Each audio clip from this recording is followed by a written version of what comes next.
Today we're learning about the menstrual cycle, what periods are all about, and how pregnancy occurs in preparation for discussing birth control methods later in this unit. If you have periods, it's helpful to know what is going on in your body. And if you never have had a period or never will have a period, it also helps to learn this information because you might have sisters, moms, romantic partners, or friends who have periods.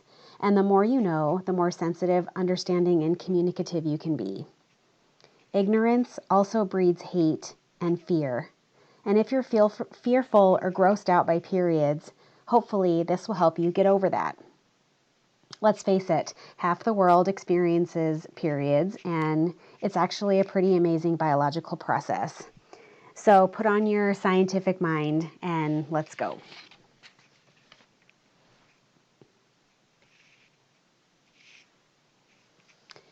So on average, a person has about 28 days between their periods. For some people, it's only 26, and for others, it's 32.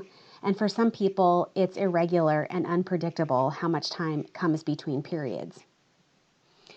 But regardless of how long a period lasts, or how long a cycle lasts, day one of the cycle is the day that this person gets their period, which is when the blood that has built up in the uterine lining releases and comes out through the vagina. Periods can also be accompanied by no cramps or very severe cramps. Bad cramps don't mean that there's anything wrong with you, but there is treatment, such as ibuprofen, hot pads, or even going on birth control methods, which we'll talk about. On average, people bleed for 3 to 7 days and lose about a cup of blood total.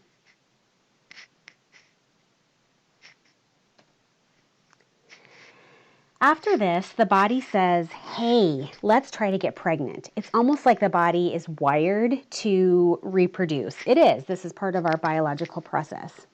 So what happens is that estrogen levels rise, which begins to ripen 15 to 20 eggs in each ovary.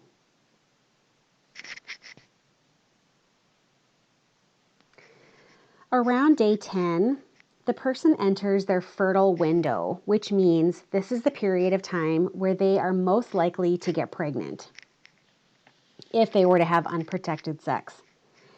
It is important to remember that you can always get pregnant because you can ovulate at a weird time. So the reason this is the fertile window is because we're leading up to ovulation.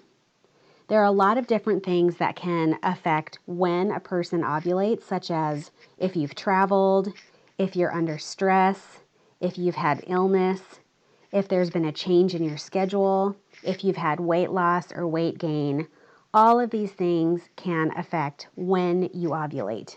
And so although we can talk about the fertile window, it's important to just remember that you can always get pregnant. You can tell that you're moving into your fertile window when you notice vaginal discharge is moving from being white and sticky to clear and slippery. So this is normal, and if you kind of watch and notice, you'll see that change happening. On day 14, or about halfway through in a 28-day cycle, so in a 30-day cycle, it would be around day 15. But about halfway through the cycle, the most mature of those 15 to 20 eggs in each ovary, the most mature egg will actually burst through the lining of the face of the ovary and be swept up into the fallopian tube by the fimbria. You might remember that from the anatomy lesson that we did. For some people, ovulation can cause pain. It can feel like gas or constipation, like a real sharp pain low in the abdomen. And this is called ovulation pain, or in German, Mittelschmerz. Now that ovulation has occurred, this egg could potentially be fertilized. After ovulation, we move into what is called the luteal phase of the cycle. In the luteal phase, estrogen decreases and progesterone takes over. Progesterone is very eager for a fertilized egg to come implant itself in the uterine lining.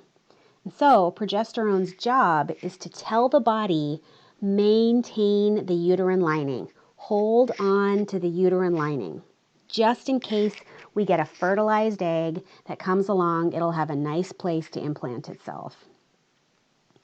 Well, around day 25, the body begins to realize there was no pregnancy, there was no fertilized egg that came along. And there's no reason to maintain the uterine lining. So progesterone levels drop off, and this change in hormones causes or can cause PMS, or premenstrual syndrome.